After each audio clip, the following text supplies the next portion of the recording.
everybody? Welcome to another episode of Knockout Sessions. We have a lot going on. Merry Christmas to everybody and a Happy New Year to everybody as well. Hopefully you guys had a lot of fun during your Christmas, got all the gifts you wanted, enjoyed a good weekend of boxing. Saturday of boxing. A day of reckoning of boxing. Ooh, no pun intended. You feel me? And we begin today with Day of Reckoning. However, I believe my co-host would not. We usually start with the main event. No, not today. We're not doing that BS today. Because I think the whole night went as expected. Because everybody won who was supposed to win except the co-main. And who was in that co-main? Wilder versus Joseph Parker. That's exactly where we're going to get this started. Which, by the way, in my opinion, should have been the main event. Because I feel like on paper, those two bring a lot more weight than just Joshua and Otto Wallen. But that's neither here nor there. Yeah, I think based on what we saw, obviously Joseph Parker was the better competition. Wilder with no competition. Not one round. So the first round, I don't think Wilder even threw or landed a punch, right? And then I think the stats said somewhere that Wilder was averaging around 6 landed punches per round, right? So I don't know if it was because Joseph Parker came with the right game plan to just not allow Wilder to land, which I don't think that's what it is. I think it might have been Wilder too scared to throw them punches. Yeah, and then I feel like the blueprint's there to how to beat Wilder. He's known as like the bully of the division, and the only way to beat a bully like Wilder is to bully him back, make him fight backwards. Parker blitzed him, made him look foolish. Yep. I mean, one of the judges, like I said, gave him every single round. Which is the reason why I thought it was ridiculous how the odds were so against Joseph Parker. Yeah, because he's not a nobody. Yeah, I mean, maybe to the common folk, right? Because commoners.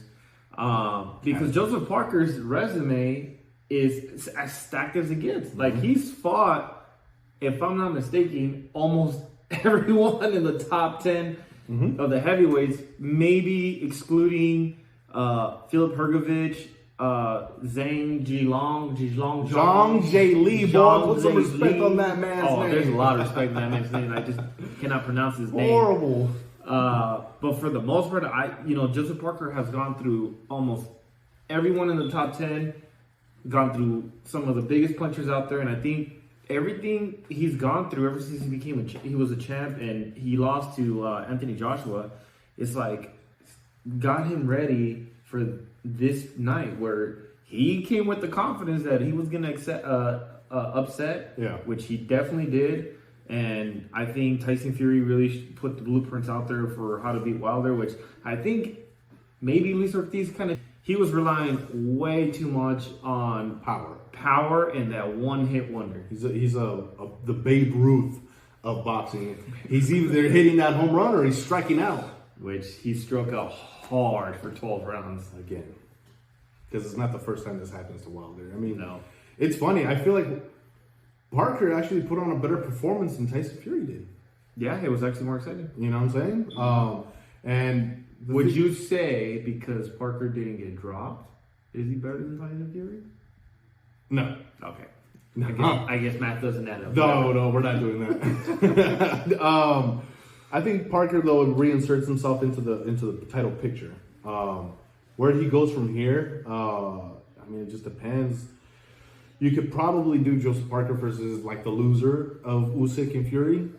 We don't want to do Parker Joshua again. And that's kind of where this kind of just effed everything up, right? Because for the boxing plans, yes. But what I liked about this, though, is that this is what we need. No, yeah. We need 100%. unpredictability. 100%. But I'm not saying that I wanted everything to go as planned because obviously we did want to see AJ Wilder, right? That fight's cursed. And based on what we saw off of Joshua, kind of just jumping into the main event, right? Joshua went out there. He looked like his old version of himself. I mean, when you're fighting a dude who just got done cleaning the toilet. Yeah, but when he fought Pulev, I mean, he still didn't look 100% like himself. Like he seemed to still have a little bit of PTSD. When's the last time AJ looked like himself? I don't think we've gotten AJ himself. I know, that's what I'm saying. Since Andy Reese, first one. Yeah, ever since he lost to Andy Reese, he's gone through multiple trainers. He's Different tried styles different of fighting. styles, you know, and he looked amazing in this fight. But see, the thing about AJ and Wilder is they're both in this situation where AJ's coming off of multiple losses to Usyk, right? Right. So if Usyk beats Tyson Fury, who in the fucking mind wants to see AJ Usyk 3 after we saw 2 back-to-back dominant wins off of Usyk? Give me Usyk and Ngannou now. Yeah, no. Right? But then at the same time, we go into the conversation of, okay, Joseph Parker beat Wilder. So what? Joseph Parker deserves that title shot? Because in that same night, we have, again, Filip Hrgović, who became the number 1 ranked in the IBF, waiting for his title shot. We got Zhang Zhang. How do we say that? That's so bad. Zhang Jie Li. Zhang Jie Li, right? Who has been showing a lot of dominance in the heavyweights, which he had a close fight with Filip Hrgović, which I thought he won, but they edged it over to Filip. But I think he should very well be maybe ready for a title shot. We had Frank Sanchez in that same night. Why wouldn't he be in the same position? Like Frank Sanchez is like in the same position that Joseph Parker is, right? That was, you know. But that's what I'm trying to say is that why wouldn't he be able to just skip the line and go straight to the title shot, right? Well, I would like to see Sanchez Parker. I would like to see. See, that would be a good fight. Jay Lee. Yeah, I'm saying the name from now on. Horrible. All right. Right, but it's like, are we gonna feed AJ to any of these fighters? Right, where you know, like the heavyweight division is just, and then we still have Daniel Dubois, who with that victory that he had in the same night, you know, he puts himself in the conversation. Would you do Wilder Dubois? I think Wilder Dubois would make more sense because we already saw Usyk Dubois, and Dubois technically already got his title shot. Yeah. Flopped, gave up, didn't give up. Who knows? We're not going to have that discussion, but you know. But yeah, I think Wilder Dubois would be a good step up fight for Dubois and a good comeback fight for Wilder. But I think Wilder Reese is literally the perfect fight. Both in the same promoting scale with PBC.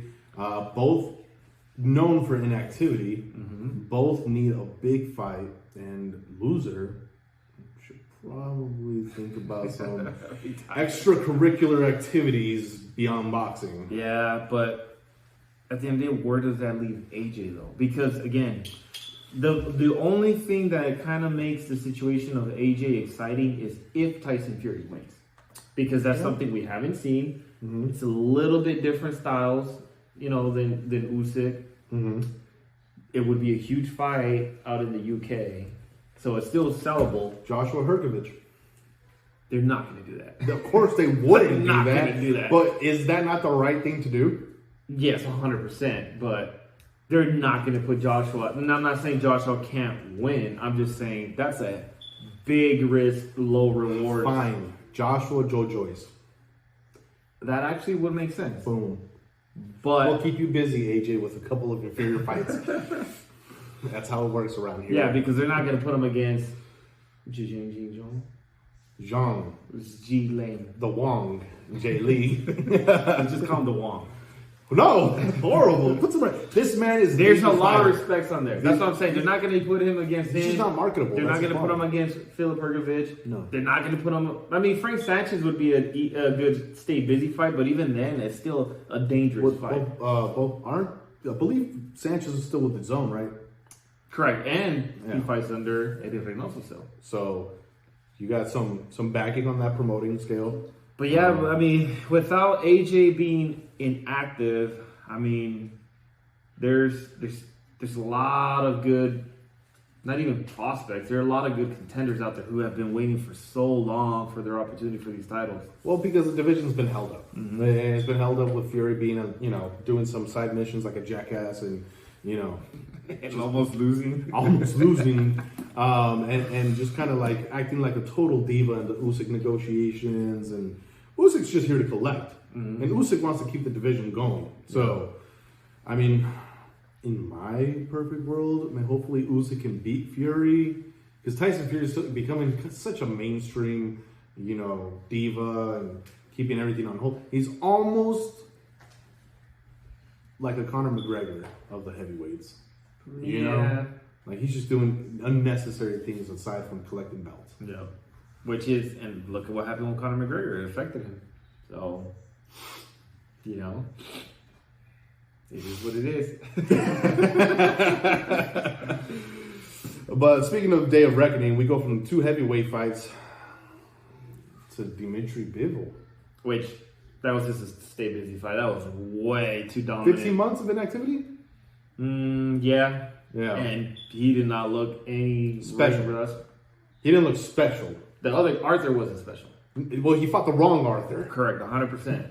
But Bivol didn't show me anything that makes me go, oh, he's a world destroyer. Like, he beats Beterbiev. No, I woke up that next morning still going, no, Beterbiev can still probably beat him. But I think it was good for him just to kind of get out there, though, because we have the Colin Smith fight coming with Beterbiev in January. Good fight coming up, y'all. 100%. And that means that if Beterbiev wins, we can easily see that fight by the summer. Spring-summer. It's boxing. We're going to get that in the winter. Nah, I don't think so. Boxing? Go ahead. Prove me right like you always do. But Colin Smith has been looking very good ever since he lost to Canelo. He's been looking very dominant, very strong. Maybe the weight cut, for him having to stay at 168 was affecting him, too much that he might actually beat Beterbiev. Well, in your opinion, let's say Beterbiev beats Colin Smith. Pound for pound, resume to resume, who's better? Beterbiev's resume or Bivol? Because Bivol's only really carried by maybe 2 names. But I mean, those 2 names were carrying a lot of weight. I mean, Canelo's about 80% of that weight, and then Surdo's the other 20%, but that's neither here nor there. Like, let's just call it spade for spade. But at the same time, like... And he's technically still have Joe Smith Jr. on there, but so does Beterbiev, so... Yeah. And he beat Anthony Yard. That was a dangerous fight for Beterbiev to take. Yeah, but I mean, ever since Anthony Yardy had lost to Kovalev with a fucking jab, he lost a lot of freaking momentum, in my opinion.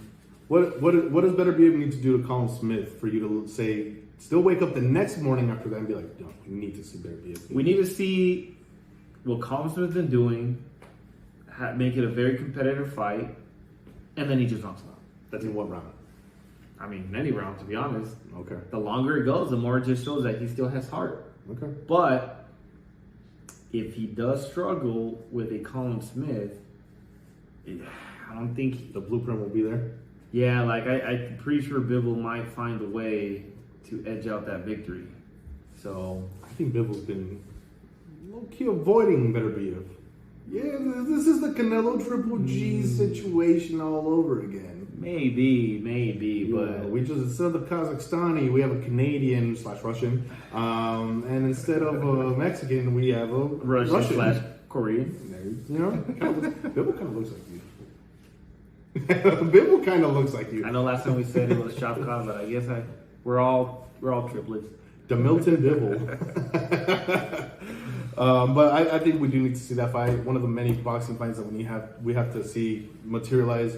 Speaking of materialization, we have rumors going on of Devin Haney and Ryan Garcia. Yeah, if I'm not mistaken, I think it was Ryan who started the little chit chat. Started flirting. Yeah, with the little tweet talking about how he was in negotiations with Haney's team, and then Haney just said it's facts. But on the Day of Reckoning, they did interview Haney, and they said he officially did confirm on the interview that they are indeed in negotiations. Which so is it fact or fiction? Do you think it happens? Yes, I do, because of who Haney is. Not so much who Ryan is, even though Ryan pushed very hard for that Tank fight and got Tank out of his little safety net that he was being protected by. But the fact that Ryan is moving forward to try to get that fight, and the way Haney is, that he's just like, oh yeah, of course, bring him on. And I was about to say that if it's true that Bill Haney was talking about that they were offering $20 million to Tank, to fight Haney, and they're making a similar, offer to Ryan. There's no reason why Ryan's gonna say no to that. Is Ryan Garcia worth 20 million reasons to fight? He was worth 30 to fight Tank, who was a nobody in the world of champions. Okay, I was about to say, I see what you did there. Yeah, in the world of championship caliber. Okay, Tank doesn't exist. He didn't exist, and they found a way to freaking get himself $30 million. So now that Ryan already did all that, and a lot of people, and you included, even though you don't admit it, you respect Ryan a little more after he got knocked out. I respect Ryan for taking the fight. That's what I'm saying. So imagine a lot of Julios out there who are like, yes, I'm willing to pay for this now. Oh. And on top of that, you've seen Haney, he's building his own crowd now. Well, you can say that both men are showing what we want to see more out of boxing, and let's just take each other on. Because if I'm not wrong, I'm pretty sure Ryan's already sold out a stadium or an arena of like 20,000 people. Haney just did that. Because those are two very different crowds, right? That's easily, you can fit somewhere around $30,000-$40,000 fan. I mean, it's going to sell. That's what I'm saying. Haney's going to win, though. I'm not arguing that. I know.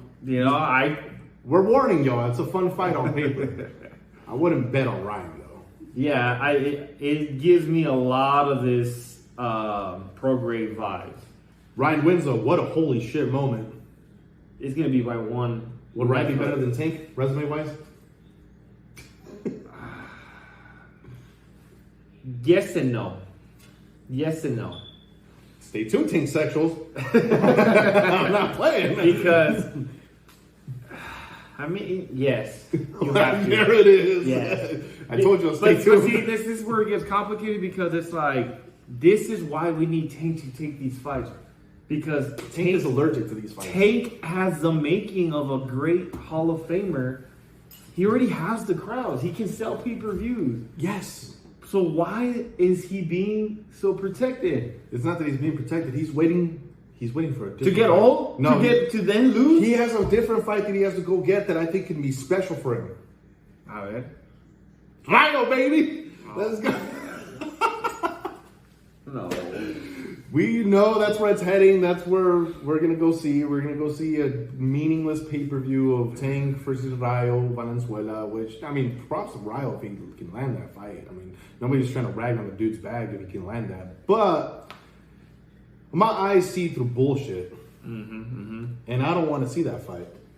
Yeah, and another quick announcement. It kind of goes back to the Loma Cambosos fight. Do you really want to see that? Those rumors are going on that they're making a fight. I mean, because I would have been okay with Tank fighting Loma. Well, yeah, but I mean, now that division has lost a lot of its players, they've moved on. What do we really have left in that division? Because Shakur is allergic to fighting men his size. He wants to fight, dudes that are like in kindergarten. But he's having the same issue that Haney was having, that nobody wants to actually step in the ring with him. Because the dude he offered it to Loma. Loma didn't want it. He offered it to Cambosos. Cambosos didn't want it. He offered it to Pitbull. Pitbull didn't want it. Right? Do any of those men beat him? He offered it to William Cepeda, my Cameroon. He didn't want it. Do any of them beat Shakur? Maybe Loma. Maybe. I would love to see that happen, but I don't think any of the other fighters. But maybe Tank. Maybe. But they're not making that fight. Well, of course not. This is the meeting of Teofimo's two daddies. You know what I'm saying? Like, we got Loma and Cambosos, baby. Teofimo's so two who wins? Daddies. Yeah. What? How does that make sense? Teofimo's? You mean those are Teofimo's sons? Oh, did he beat Cambosos? Yes, we've been through this. Did he? We watched that fight, and I will prove you wrong. How you argue that Cambosos lost to Teofimo, I will argue to my death on the hill that Lomachenko is better than Teofimo. How? Bro, put in the comment section who's better. If you build a boxer from the ground up, is he going to look like Teofimo or is he going to look like Lomachenko? So Teofimo didn't win that fight. He was gifted by the grace of God. Oh my goodness. Oh my goodness. Oh my goodness. Whatever. Go in the comments, y'all. Tell us what y'all think. I don't really care to see Loma KOSessions because I care to see it.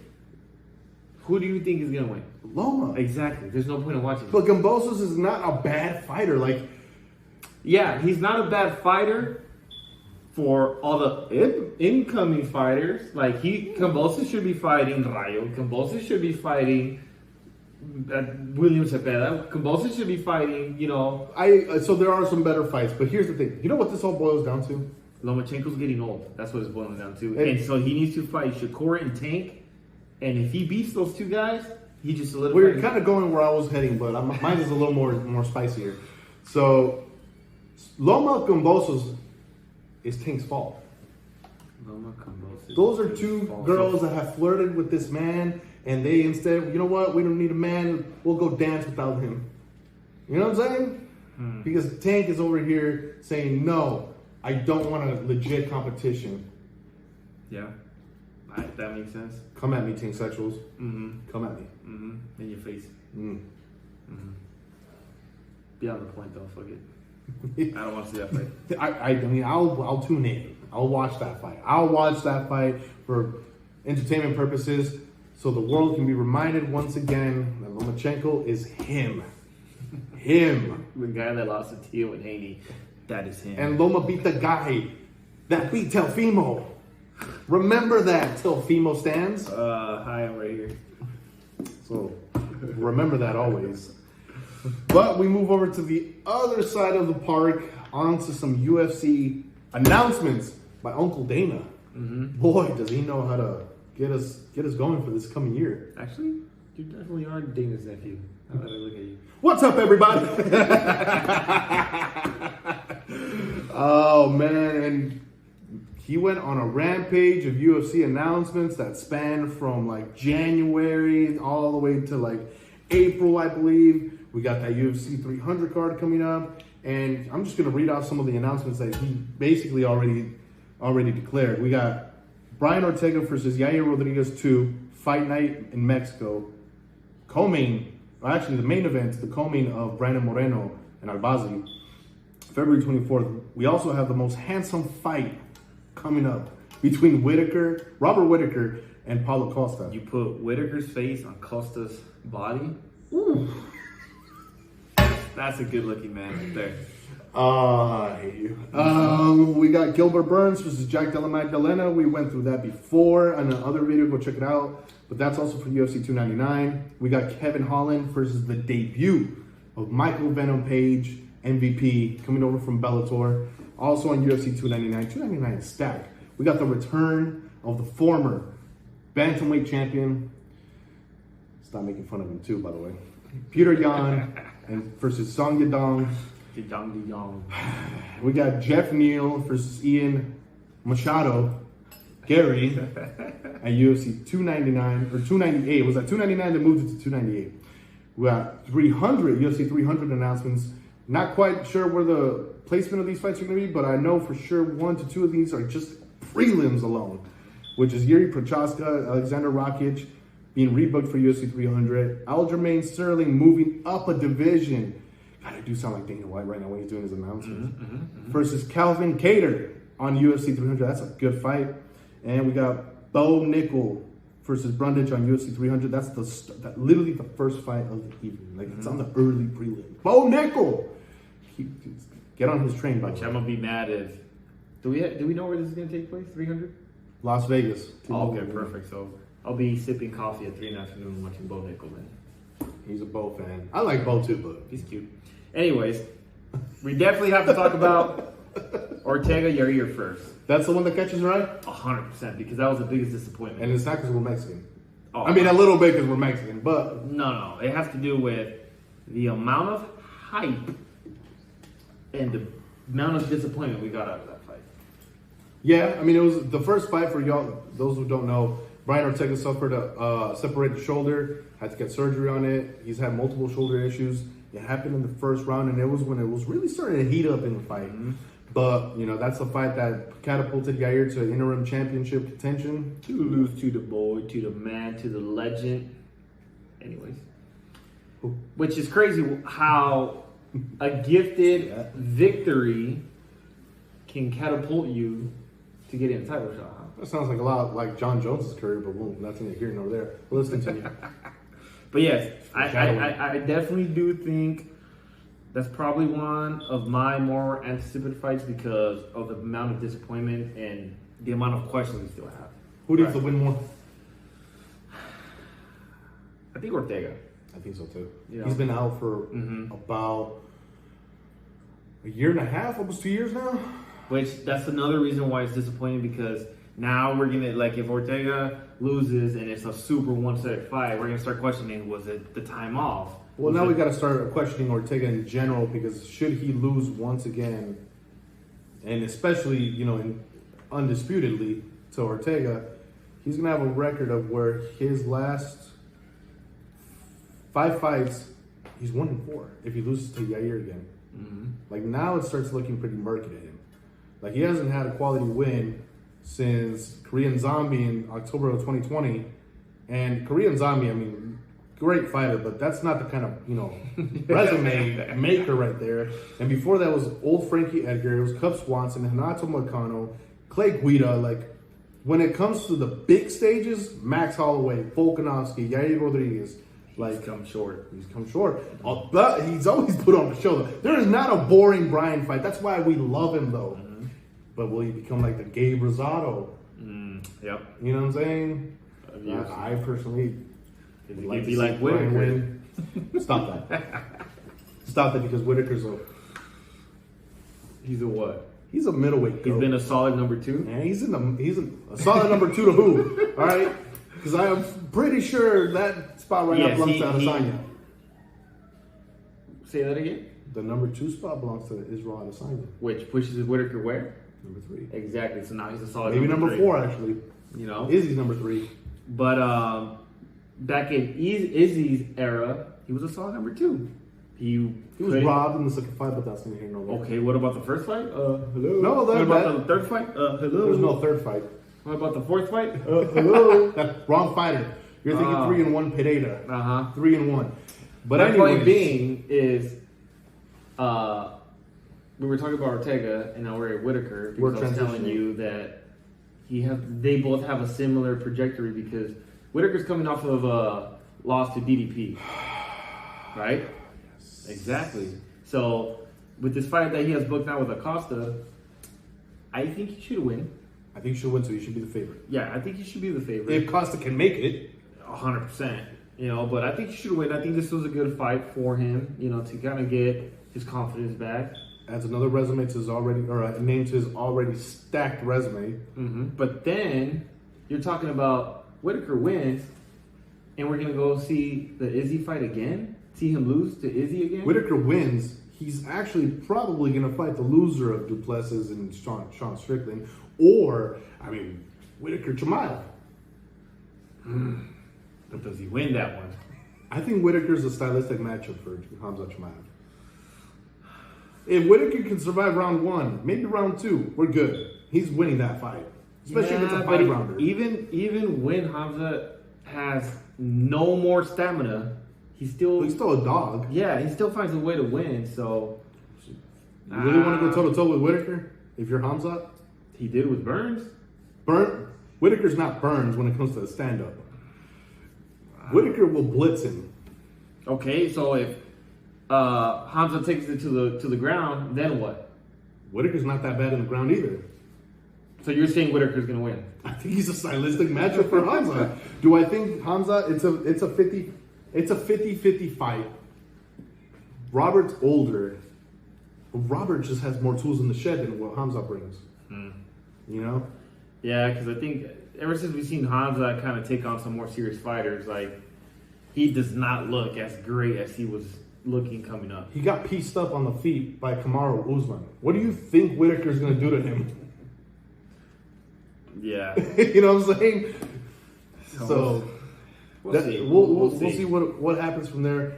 Another one that catch my eye, especially if you guys are just fans of violence, Kevin Holland and MVP, baby. Dude. Like, so this is MVP's debut fight with the UFC, right? Mm-hmm. And MVP's technically the Kevin Holland of Bellator. Yeah. So this is Goku Vegeta? You're assuming who's Goku? Kevin Holland for sure. You think so? Kevin Holland's he's more of a badass in my opinion. Not to discredit. Well, and you're saying so that means that you're favoring Kevin Holland. Then. Yeah, for sure. Because Kevin Holland he's never in a boring fight, and he's always in a grind him out, except for that Hamza fight. That was pretty bad. But we forgive you, Kevin Holland. We like you. Mm-hmm. But I think Holland is the favorite against MVP. But I think that it's definitely going to decision because it's just going to be so fun watching those two grind each other out. Yeah, I think they were just made to fight each other. So. As a debut fight, I mean, do you think Dana made the right choice of throwing him straight to the dogs out there? 100%. Yeah. Because look, think about it.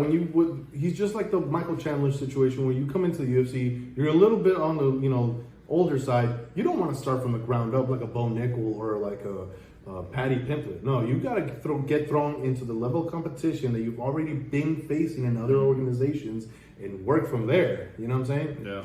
So I think MVP and Kevin Holland is a match made in heaven. Yeah, I'm really because a lot of these times there's a lot of hype in these fucking fights, and then they disappoint. Yeah. Well, they're not going to the ground. I mean that's fine, but I mean, a 30-second knockout or I don't know. Man, I'll take it if it's one breaks their freaking toe in the first 2 rounds. Like, stop that. Knock on wood. And then we got Peter Yan for Song Yadong. Peter Yan needs this win. So Peter Yan is coming off of the loss against Merab. His name is so hard. Diabalivishli. If I butchered that, I'm sorry, but dude, get a better last name. But yeah, Peter Yan's he's had a rough last 3 years because which I think I should have put him in your dude you've been running through. First of all, did I put him on there? Again, Peter Yan became champion. He proved me right. Yes, but again, it's when we started having these arguments that I came into the picture of your life. When you finally found completeness. You found a reason to live. I've hated you for years now. I just keep it because you're cute. Sometimes. But you've been wrong. DeMilton Bibble. DeMilton Bibble Shafkat. Rachmanov. The Milton Rachmanov. Yeah, I mean, he's in his last 5 fights, he's 1-4. Basically, he's in the situation where we're looking at Brian Ortega. You know what I'm saying? And Peter Yan himself has been just absolutely frustrated with what's been going on. He almost retired or left the organization, if I recall, about a year ago. But I mean, he's faced some top level competition. He was robbed against Sean O'Malley, but that's not here nor there. And when he fought Merab just spammed the takedown button, and it was just horrible. But I think Song Yadong is the perfect fight because we have the former champion versus an up-and-coming prospect in Song Yadong, who's had a lot of hype, has also gone up and down in terms of his career. They're going to piece each other up. It's going to be bloody. I hope so. Fiend. But yeah, Peter definitely needs this, man. But if he wins, then what? What do we want out of this? Where do you want to see him go next now? Should Peter Yan win? Yeah. I mean, okay, so... Because if he was right there getting ready to retirement and this gives him the confidence he needs to keep going, what's next? There's only 2 options. The loser of O'Malley and Cheeto, which in my opinion is probably going to be Cheeto. I would love to see Cheeto and Yan. Or the loser of Cejudo and Merab. Imagine Yan versus Henry Cejudo. You think Henry Cejudo? I got Peter Yan. Henry's going to get lit up on the feet. And on the ground, it's interesting. Jan's not that bad on the ground. Yeah. Dude is a Muay Thai god. But on the ground, he's not that bad. I would love to see that fight. Now, if Song Yadong wins, I would like to see maybe Song Yadong versus Corey Sandhagen or Cheeto should he lose. Which most likely is. I mean, he lives rent free in Sean's head. You know what I'm saying? Maybe it's that, when you have that one guy that just always has your number. My God, our Lord and Savior from Brazil. There's always that fighter that just has your number. I think I'm interested in that fight. And outside of that, I mean, the other ones are fun, but yeah, a lot of them. I mean, we're gonna have to recap them either way once we get closer to 300. But I think those 3 or 4 are the ones that really diddle my skittle. You know what I'm saying? They just do it for me. Yeah, for sure. But outside of that, there's gonna be a lot more announcements coming up. Well, which one of the things that I do want to talk about actually today is, what do you think of the possibility of Dana White buying Top Rank? Yo, that's crazy, huh? What? How do you think Dana would run a boxing or a promotion? Yeah, because Eddie Hearn style, baby. I hope so. What? Can you imagine those two working together? Because look, that assuming that Top Rank is ready to be bought, right? Mm-hmm. And assuming that Dana's company buys, because he recently just bought the WWE, right? And then he goes off and does another big purchase like Top Rank. Well, UFC didn't buy WWE. Yeah, I mean Zuffa. Yeah, their company that owns the company. parent company that owns UFC. But I mean, technically speaking, Dana White will have his feet officially into boxing at that point. He's always The problem is he really gonna fix the issue of making these fights happen? Because no one likes Dana in the boxing world. Single-handedly, no. But I think Dana and Eddie Hearn can have a much more beautiful relationship than Eddie had with De La Hoya. I think if they stay on the same page, those two could do so much wonders for boxing. If they can come together, buy up Top Rank, all they have to do after that is find a way to get into PBC world. And suddenly, the big mafia cartel dudes have full control of most of the big boxers, with PBC, Top Rank, and Zone or Matchroom being all. I mean, and what does that put De La Hoya in? Is he become the scumbag of the boxing universe? Because De La Hoya talks too much shit, and with nothing to back it up. Exactly. So I guess at this point it would just be a matter of waiting for De La Hoya to put Golden Boy up for grabs. Who would he sell it to? Eddie Hearn. Yo, and I mean, Dana and Eddie at that point become the twin towers of that would be boxing. amazing. It would be, but that's a whole lot of what is. Yeah, but I don't know. I think with the success that Dana has had with the UFC, I think even then, someone like Dana would probably still have a hard time making a big splash in boxing. Can he do it? Maybe, but it's not going to be something that we're going to see a big change overnight. No. Especially only being one promotional company. Like, there's obviously still Matchroom, Golden Boy, and PBC, and Don King. All those freaking men are a bunch of freaking hard-headed old heads. Except Eddie Hearn is willing to negotiate, but for the same reason nobody likes Eddie Hearn. I mean, and it's funny because Oscar, you would have thought many years ago Oscar would have been the savior because he himself was a fighter, and when he became his own promoter, he started fighting everybody, making fun fights, and he turned into the one thing he swore to destroy. A greedy promoter, who just doesn't take care of his fighters. Yeah. Like the way he would complain about his promoter. Mm-hmm. So it is what it is. We need to see those kinds of changes, but until then, hit the like button, subscribe, hit that bell for the notifications. We will have more content coming for you. If you don't like these videos, at least share them. At least send them to you like your if you have someone you hate, you send it to him. Yeah, and tell them to subscribe. All right, but we appreciate everybody's support. Go in the comment section, tell us what you think about our debates and predictions and everything that we got going on. See you guys next time. Laters.